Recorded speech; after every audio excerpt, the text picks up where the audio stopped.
Hello बच्चों, good morning. कैसे हो आप लोग?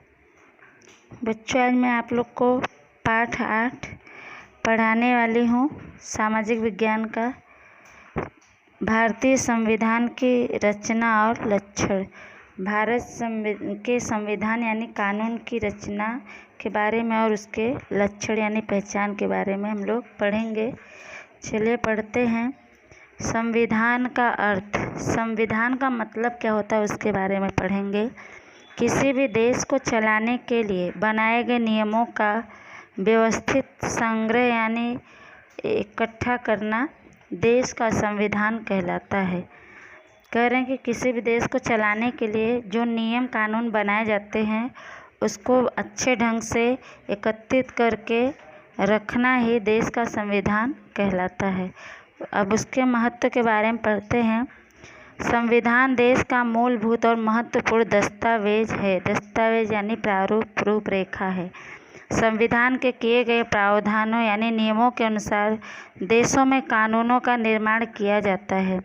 देश में लागू कानून संविधान के साथ सुसंगत यानी जुड़े तथा संवैधानिक व्यवस्थाओं के अधीन यानी आश्रित ही होने चाहिए।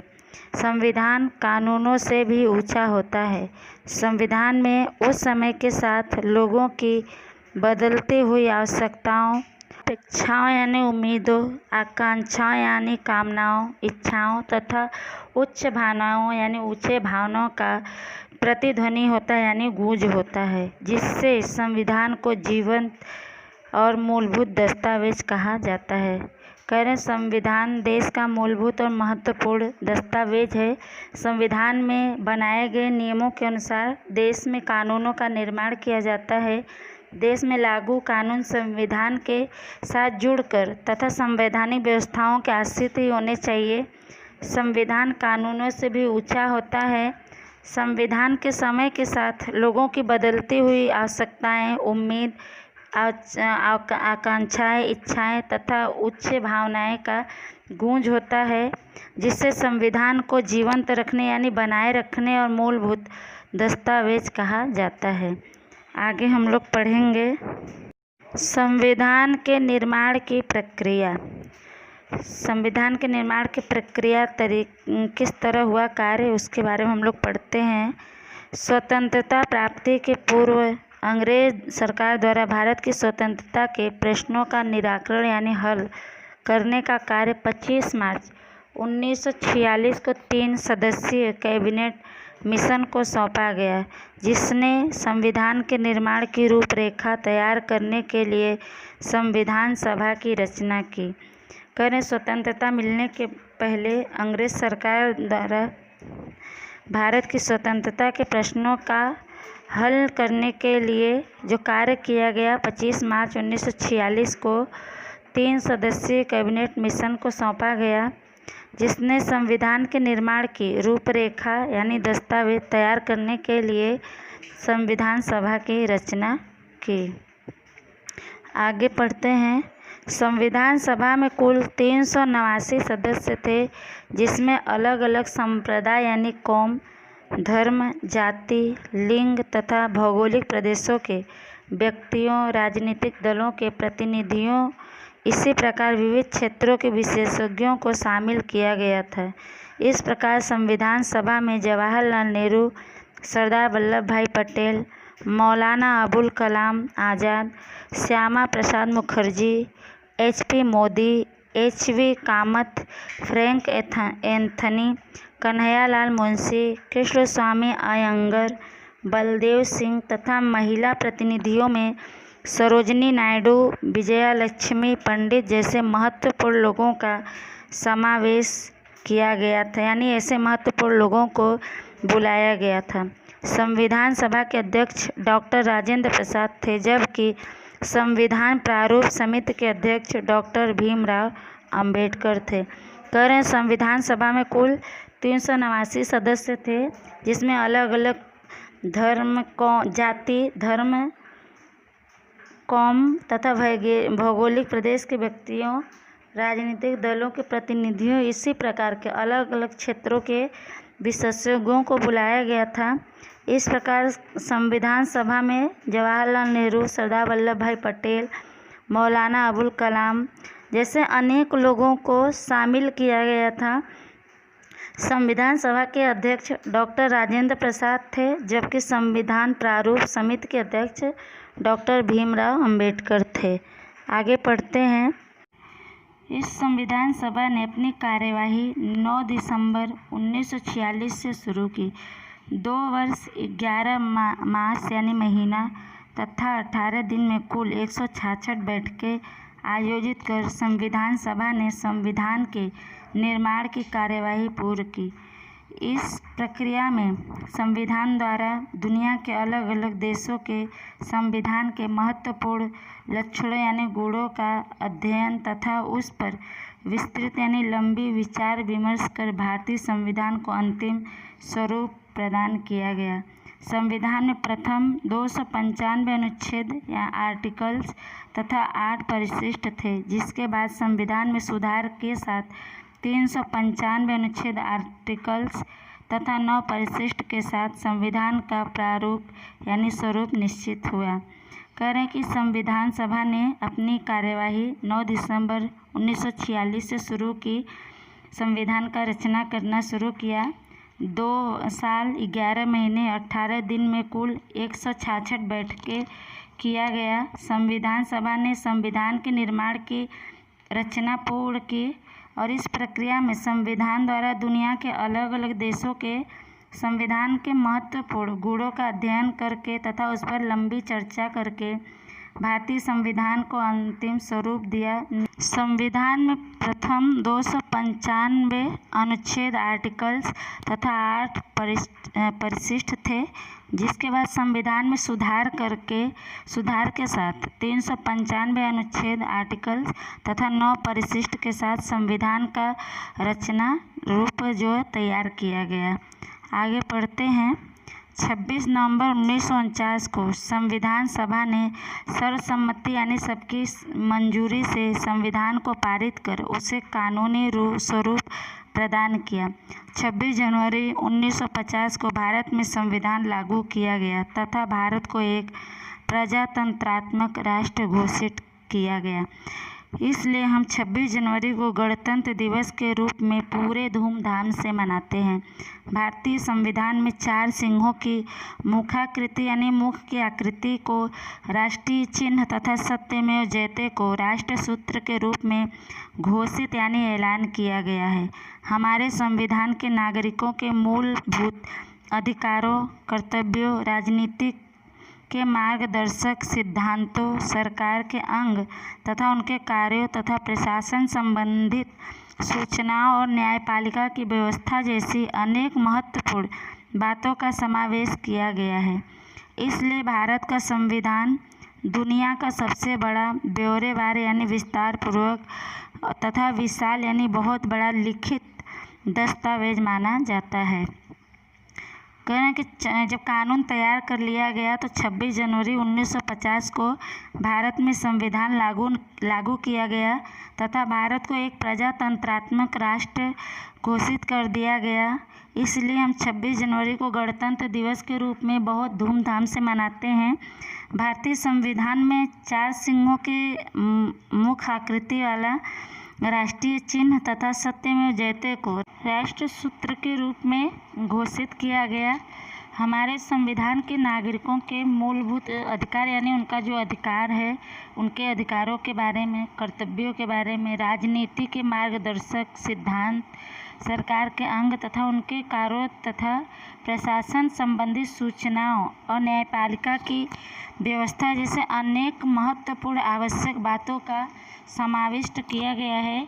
इसलिए भारत का संविधान दुनिया का सबसे बड़ा विस्तारपूर्वक बड़ा और लिखित यानी लिखा हुआ दस्तावेज यानी प्रस्तावना माना जाता है। आगे हम लोग पढ़ते हैं। आगे है प्रस्तावना क्या है। प्रस्तावना है क्या, उसके बारे में हम लोग पढ़ते हैं। प्रस्तावना संविधान का प्रारंभिक केंद्रस्थ यानी जो केंद्र में स्थित हो तथा महत्वपूर्ण तत्व है। संविधान की शुरुआत प्रस्तावना से होती है। प्रस्तावना में दर्शाए गए यानी दिखाए गए शब्दों के आधार पर प्रस्तावना को संविधान की आत्मा के समान माना जाता है। कहने की प्रस्तावना संविधान का प्रारंभिक केंद्रस्थ यानी केंद्र में जो स्थित महत्वपूर्ण तत्व है, बातें हैं। संविधान की शुरुआत प्रस्तावना से होती है। प्रस्तावना में दर्शाए गए यानी दिखाए गए शब्दों के आधार पर प्रस्तावना को संविधान की आत्मा के समान माना जाता है। आगे पढ़ते हैं। भारत का संविधान। भारत का संविधान क्या है, यहाँ पे दिया गया है। प्रस्तावना में क्या क्या लिखा गया है, क्या क्या नियम बनाए गए हैं, उसके बारे में पढ़ते हैं। प्रस्तावना।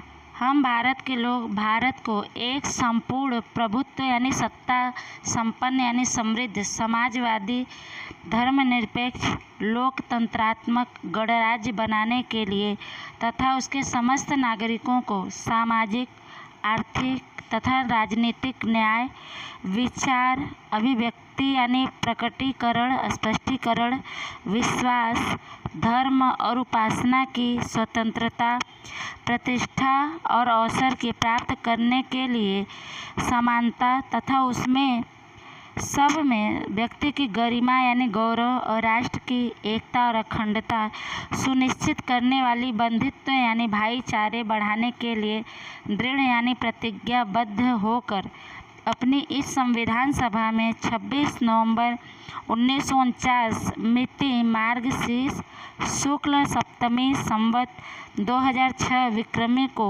एतत् द्वारा इस संविधान को अंगीकृत यानी अपनाया हुआ, स्वीकृत किया हुआ, अधिनियमित और आत्मसमर्पित करते हैं यानी अपने आप को भेंट करते हैं।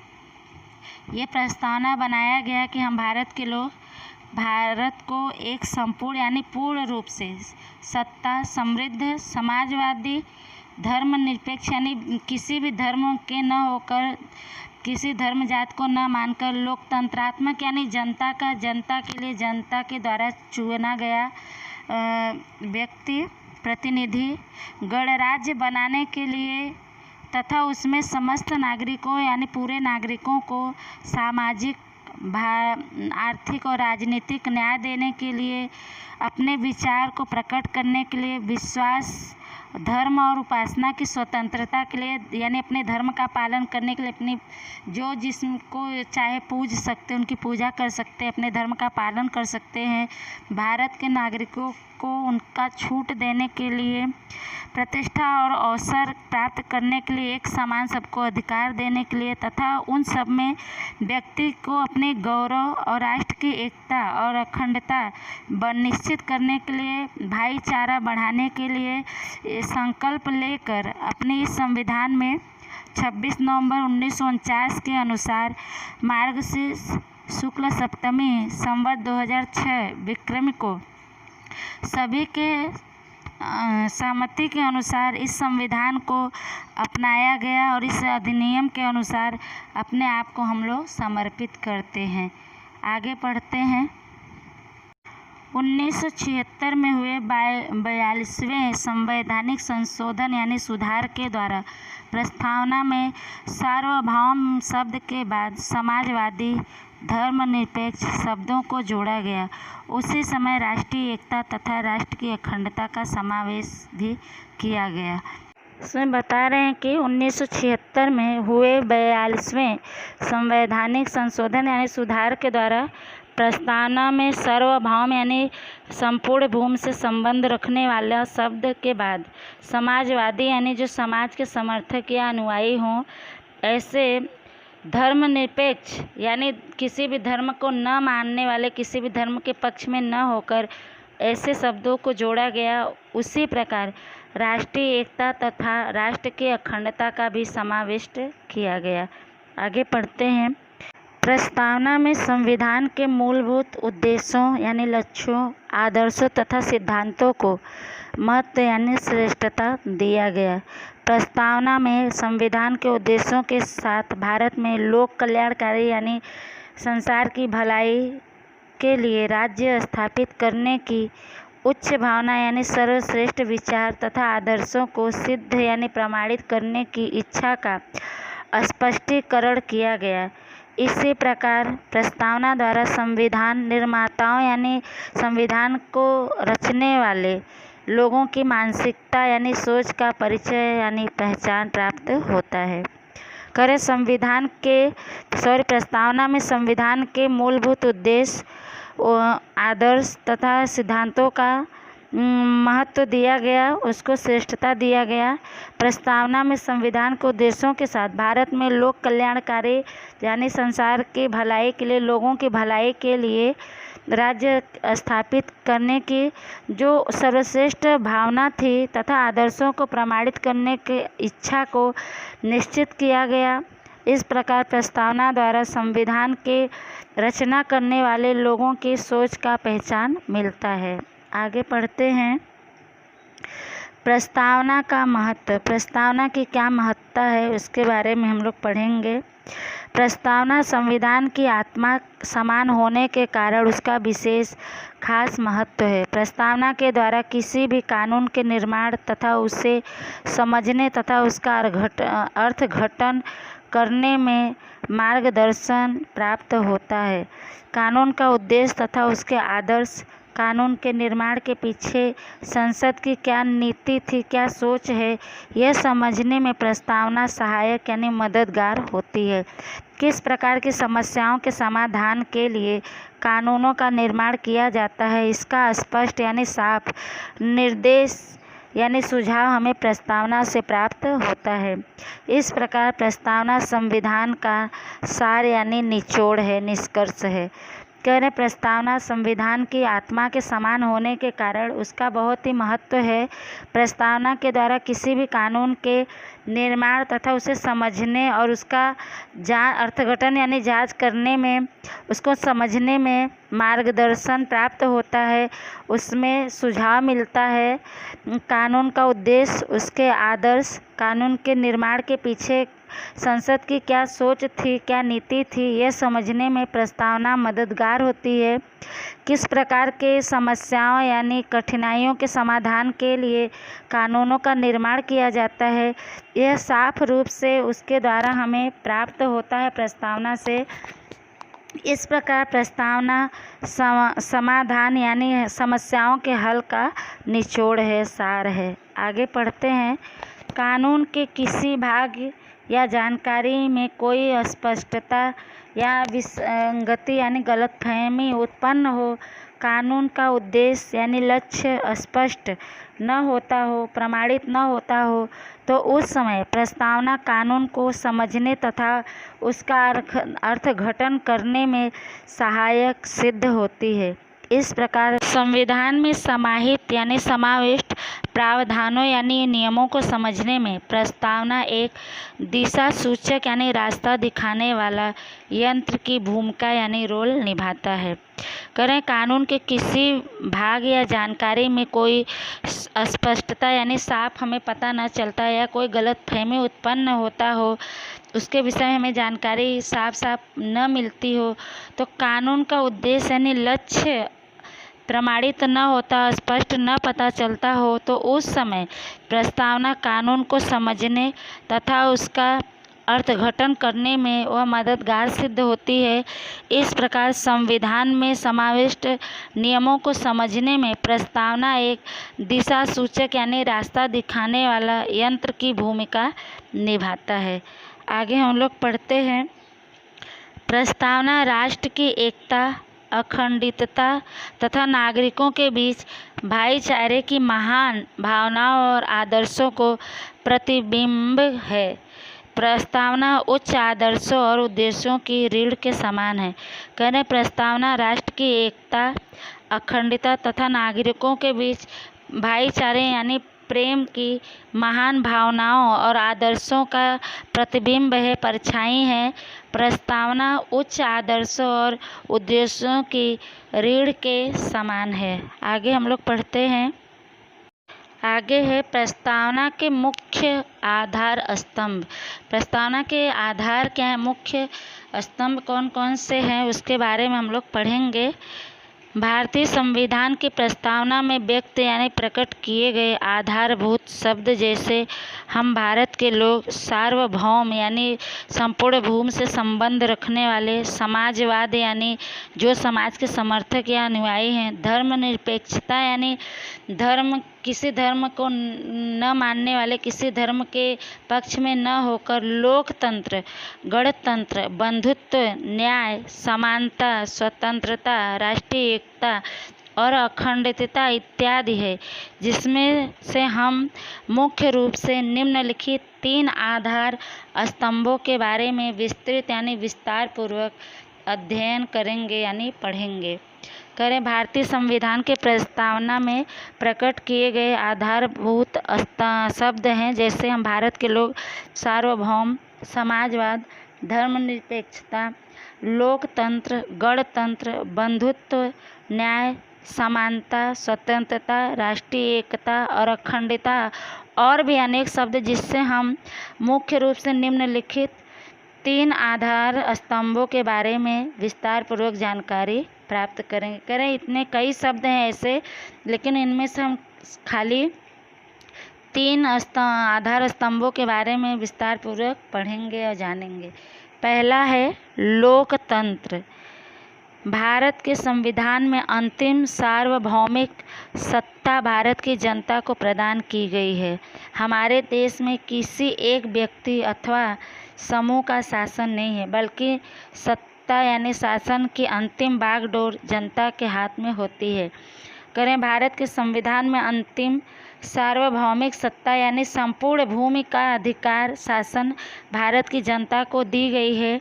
हमारे देश में किसी एक व्यक्ति अथवा एक समूह यानी दल का शासन नहीं है, बल्कि सत्ता का अंतिम बागडोर यानी शासन अधिकार जनता के हाथों में होती है। आगे पढ़ते हैं। लोकतंत्र, डेमोक्रेसी।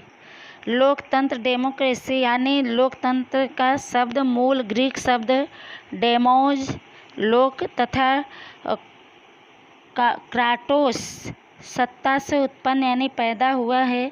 राज्य सत्ता स्थापित करने का अधिकार कुछ निरंकुश यानी नियंत्रित लोगों के पास न होकर, बल्कि यह जनता के हाथ में है। लोकतंत्र एक ऐसी राज्य व्यवस्था है जिसमें देश की जनता को सामाजिक, आर्थिक तथा राजनीतिक न्याय प्राप्त हो तथा लोगों को शासन व्यवस्था में शामिल होने का अधिकार प्राप्त हो। लोकतंत्र, डेमोक्रेसी शब्द मूल ग्रीक शब्द डेमोज, लोक तथा क्राटोस, सत्ता से पैदा हुआ है। राज्य सत्ता स्थापित करने का अधिकार कुछ निरंकुश यानी नियंत्रित लोगों के पास न होकर यह जनता के हाथ में है। लोकतंत्र एक ऐसी राज्य व्यवस्था है जिसमें जनता को सामाजिक, आर्थिक तथा राजनीतिक क्षेत्र में न्याय प्राप्त हो तथा लोगों को शासन व्यवस्था में शामिल होने का अधिकार प्राप्त हो। आगे पढ़ते हैं। भारतीय संविधान में सार्वत्रिक वयस्क मताधिकार सिद्धांत के अधिकार पर लोगों द्वारा चुने गए प्रतिनिधियों से बनी संसद, लोकसभा तथा कार्यपालिका, मंत्रिमंडल तथा प्रशासनिक तंत्र जनता के प्रति जवाबदार यानी जिम्मेदार होती है। कार्यपालिका की सत्ताएं असीमित नहीं होती हैं, उनकी सीमा होती है। उसे एक निश्चित समय के लिए शासन की बागडोर यानी जिम्मेदारी सौंपी जाती है। इसी प्रकार राज्य स्तर तथा स्थानीय स्तर पर लोग सरकार का चुनाव करते हैं, चयन करते हैं। इस तरह लोकतंत्रात्मक राज्य अर्थात जनता द्वारा जनता के लिए चलने वाला राज्य। इस तंत्र में वास्तविक सत्ता यानी शासन जनता द्वारा चुने गए प्रतिनिधियों से बने मंत्रिमंडल के पास होती है। कि भारतीय संविधान में सार्वत्रिक वयस्क मताधिकार सिद्धांत के आधार पर लोगों द्वारा चुने गए यानी चयन किए गए प्रतिनिधियों से बनी संसद, लोकसभा तथा कार्यपालिका, मंत्रिमंडल तथा प्रशासनिक तंत्र जनता के प्रति जवाबदार यानी जिम्मेदार होते हैं। कार्यपालिका की सत्ताएं यानी अधिकार असीमित नहीं होती हैं, उसे एक निश्चित समय के लिए शासन उसका अधिकार बागडोर सौंपी जाती है, शासन को बागडोर यानी जिम्मेदारी सौंपी जाती है। इसी प्रकार राज्य स्तर पर तथा स्थानीय स्तर पर लोग सरकार का चुनाव करते हैं। इस तरह लोकतंत्रात्मक राज्य अर्थात जनता के लिए जनता के द्वारा चलने वाला राज्य होता है। इस तंत्र में वास्तविक सत्ता यानी शासन जनता द्वारा चुने हुए प्रतिनिधि से बने मंत्रिमंडल के पास होती है। आगे पढ़ते हैं। मंत्रिमंडल संसद के प्रति जवाबदार होता है। भारत एक गणतंत्रात्मक देश इसलिए कहा जाता है कि यहाँ कोई भी नागरिक जो संविधान में निर्धारित योग्यता को पूरा करता है वह व्यक्ति सार्वत्रिक वयस्क मताधिकार के द्वारा निर्वाचित यानी चुना होता है। वह किसी भी परंपरागत यानी कुल के अनुसार विरासत के अंतर्गत इस पद को प्राप्त नहीं कर सकता। 5 वर्ष तक वह अपने पद पर रह सकता है। संसदीय सरकार में संयुक्त उत्तरदायित्व यानी जिम्मेदारी के सिद्धांत पर कार्य किए जाने के कारण इसे जवाबदार सरकार, उत्तरदायी सरकार भी कहा जाता है।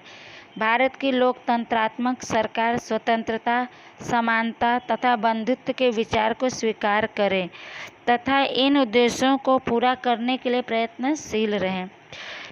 करें कि इस तंत्र में वास्तविक सत्ता जनता द्वारा चुने हुए प्रतिनिधि से बने मंत्रिमंडल के पास होती है। मंत्रिमंडल संसद के प्रति जवाबदार होता है, जिम्मेदार होता है।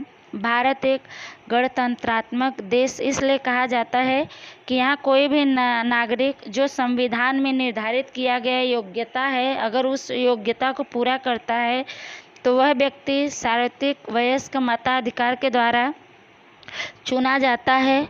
वह किसी भी परंपरागत यानी कुल के अनुसार किसी को इस पद को नहीं मिल सकता है, इस पद को प्राप्त नहीं कर सकता है।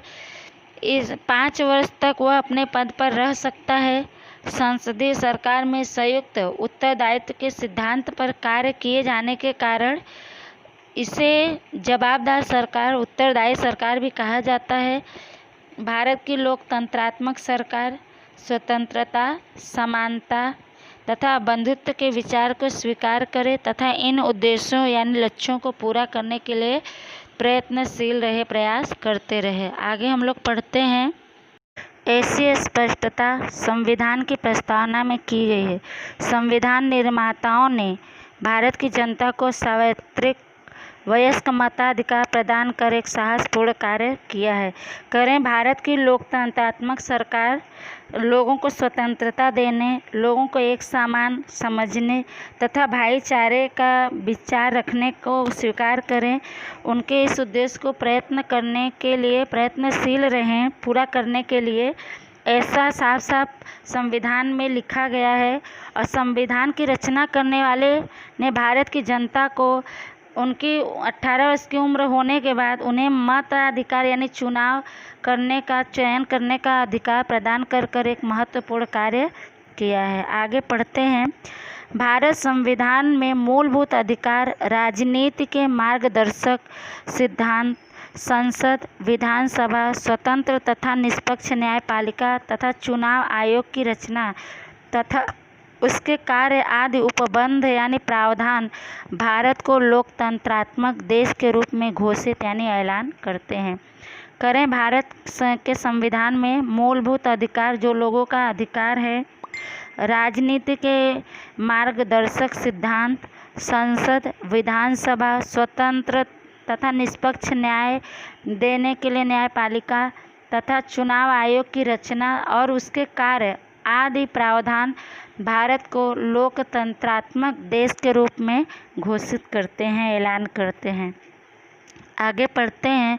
सार्वत्रिक वयस्क मताधिकार अर्थात किसी भी जाति, धर्म, भाषा, लिंग, शिक्षा, आय अथवा जन्म स्थान के भेदभाव के बिना 18 वर्ष या उससे अधिक उम्र का कोई भी भारतीय उसे मत देने का अधिकार है। यद्यपि मतदाता सूची में नागरिक का नामांकन यानी दाखिला आवश्यक है।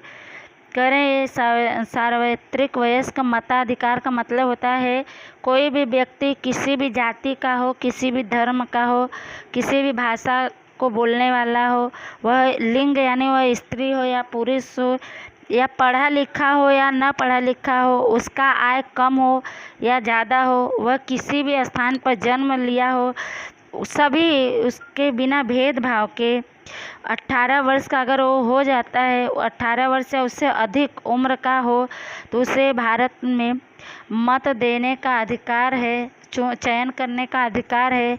और लेकिन उसका सूची में, मतदाता सूची में उसका नाम होना आवश्यक है। आगे हम लोग पढ़ते हैं। दूसरा है समाजवाद।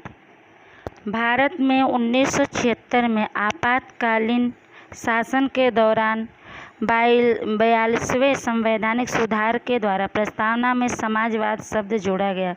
भारतीय संविधान में की गई अधिकांश व्यवस्थाओं का मूल उद्देश्य प्रत्यक्ष यानी सामने, परोक्ष यानी अनजाने में रूप से सामाजिक क्रांति द्वारा सामाजिक तथा आर्थिक समानता यानी बराबरी के आधार पर एक लोक कल्याणकारी यानी लोगों के भलाई के लिए राज्य की स्थापना है। से बता रहे हैं कि भारत में 1976 में आपातकालीन यानी आकस्मिक घटना से संबंधित शासन के दौरान यानी समय में 42वें संवैधानिक सुधार के द्वारा प्रस्तावना में समाजवाद शब्द जोड़ा गया। भारतीय संविधान में की गई अधिकांश व्यवस्थाओं का मूलभूत उद्देश्य यानी लक्ष्य प्रत्यक्ष या परोक्ष रूप से सामाजिक क्रांति द्वारा सामाजिक तथा आर्थिक समानता यानी बराबरी के आधार पर एक लोक कल्याणकारी यानी लोगों की भलाई के लिए राज्य की स्थापना है। आगे पढ़ते हैं। संविधान की प्रस्तावना में सभी नागरिकों को सामाजिक, राजनीतिक एवं आर्थिक न्याय तथा समानता प्राप्त हो, ऐसी विचारधारा यानी सोच के साथ को स्वीकार करने वाली समाज रचना का उद्देश्य राजनीति के मार्गदर्शन सिद्धांतों में किया गया है। करे संविधान की प्रस्तावना में सभी नागरिकों को सामाजिक स्तर पर, राजनीतिक यानी राजनीतिक स्तर पर एवं आर्थिक स्तर पर न्याय तथा समानता यानी बराबरी प्राप्त हो, एक समान सबको अधिकार मिले, ऐसी सोच को स्वीकार करने वाली समाज का निर्माण करने के उद्देश्य से राजनीतिक के मार्गदर्शक सिद्धांतों में किया गया है। आगे पढ़ते हैं।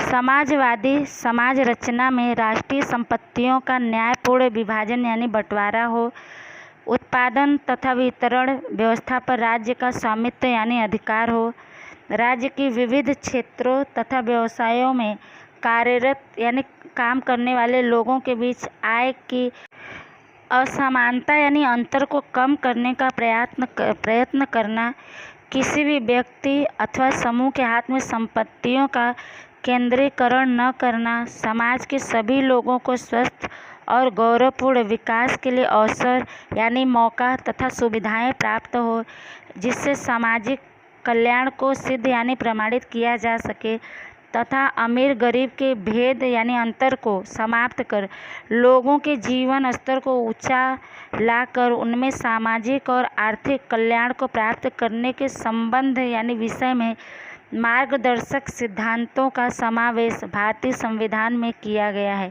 जिसके कारण भारत संविधान का एक सामाजिक दस्तावेज है।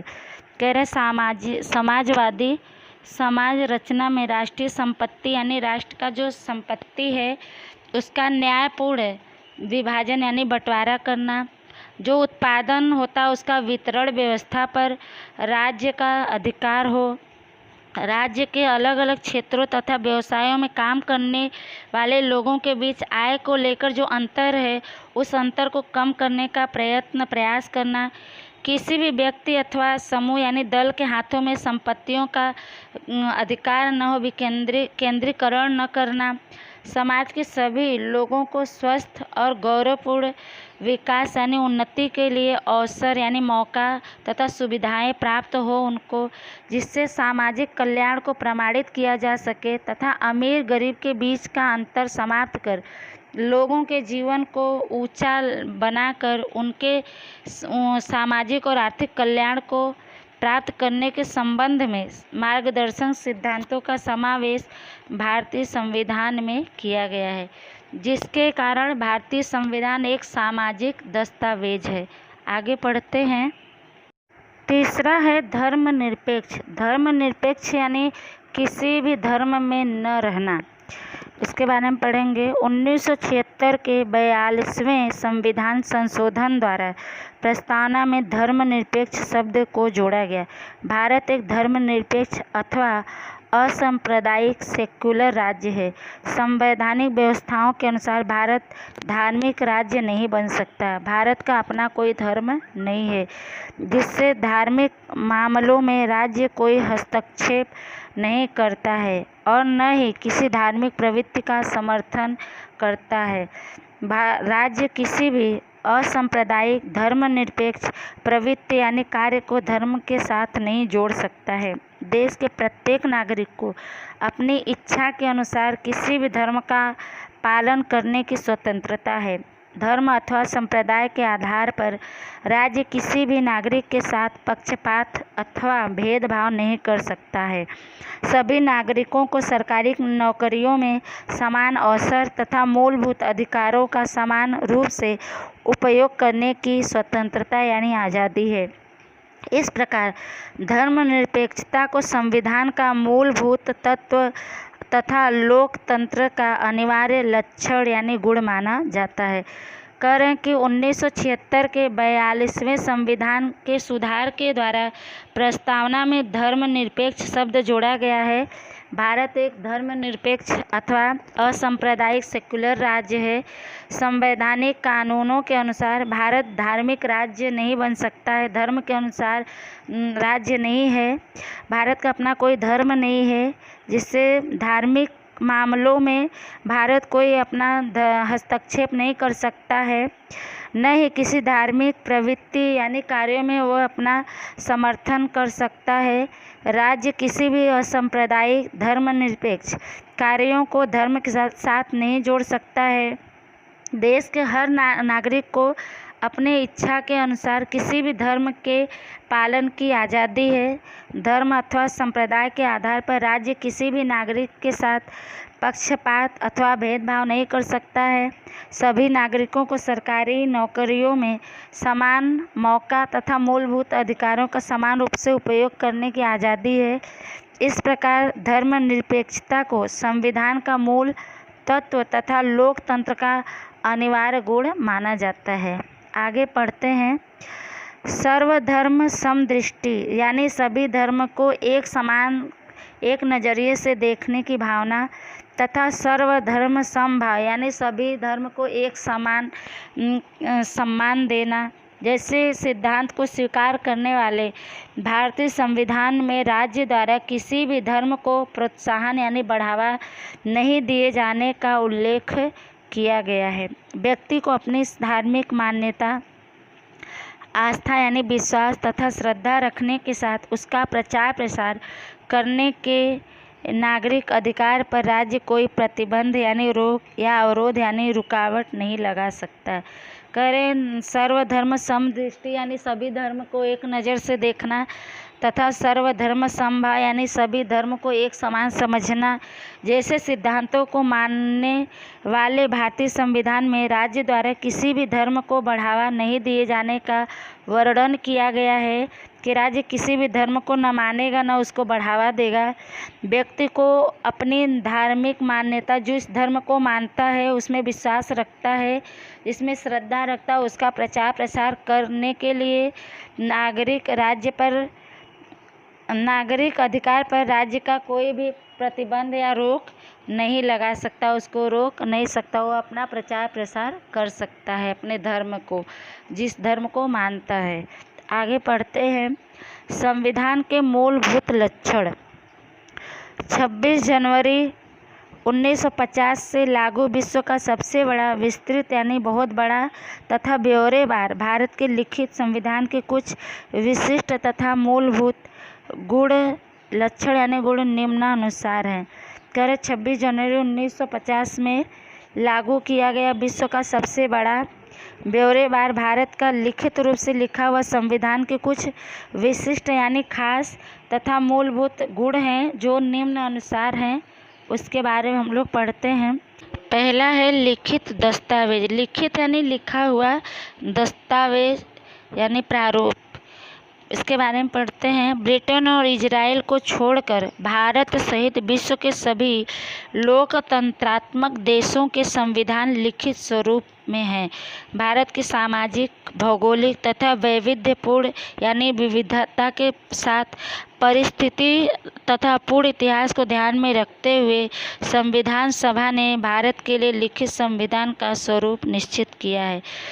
कह रहे हैं कि ब्रिटेन और इजराइल जैसे देशों को छोड़कर भारत के साथ सभी विश्व के सभी देशों में लोकतंत्रात्मक संविधान लिखित रूप में है। भारत की सामाजिक, भौगोलिक तथा विविधता के परिस्थिति तथा पहले के इतिहास को ध्यान में रखते हुए संविधान सभा ने भारत के लिए लिखित संविधान का रूप निश्चित किया है। बच्चों, यह पाठ आज इतना ही पढ़ाएंगे, आगे पार्ट 2 में पढ़ाएंगे। इसको जितना पढ़ाया गया उसको आप लोग ध्यान से 1 से 2 बार सुनिएगा। तब तक के लिए धन्यवाद।